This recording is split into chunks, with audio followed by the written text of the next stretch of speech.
Hi, a very good morning. I'm Dr. Gary Lee. I'm actually the consultant cardiologist and electrophysiologist in Thomson Hospital, Kota Damansara.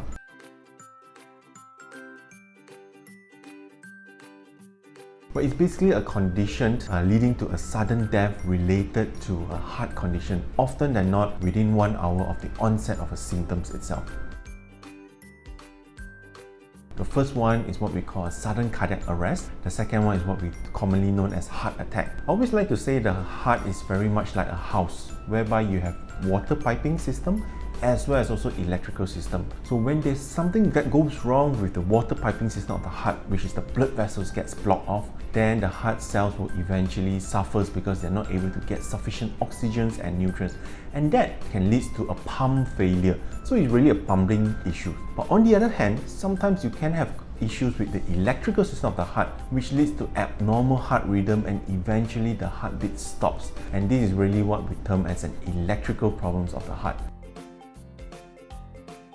But basically, sometimes when we do routine health screening, we may not be able to pick up all forms of what we call inheritable abnormal heart rhythm conditions. So sometimes we may miss them at the end of the day and leading to an unexpected event whereby they suffer a sudden cardiac death itself. But we do know that sometimes there are doctors who specializes in heart rhythm, like cardiac electrophysiologists. They do specific tests. For instance, they can do an electrophysiology study, which is basically a study of an electrical system of the heart to determine whether there's an abnormal heart conductions or not. Whether is it really preventable? Well, some inheritable abnormal heart rhythm conditions can be prevented in terms of death by putting in a very tiny electronic device we call an ICD. It is with this ICD device, when your heart develops abnormal heart rhythm, it will be able to revert back to a normal beating, functioning heart rhythm.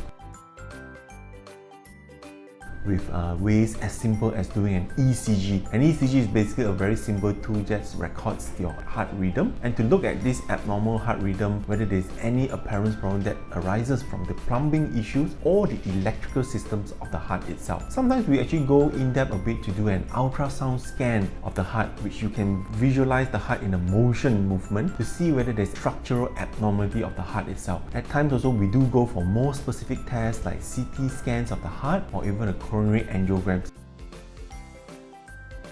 It is always good to equip yourself with basic life support, which even includes CPR. This has been proven that early CPR initiation will actually help to improve survival for patients who actually suffered a sudden cardiac arrest condition or even a heart attack. You can never know and you can never be more than sufficient to equip yourself with all these needed skills, because sometimes your close one may be the one who suffer collapsing conditions requiring basic life support. At the end of the day, heart always needs to be valued because you only have one heart, and when the heart stops beating, life ends. It's always good to be able to improve survival rate of one who's close to you if they ever comes to a situation where they suffer sudden cardiac arrest or even a heart attack. Otherwise, it may lead to a sudden cardiac death.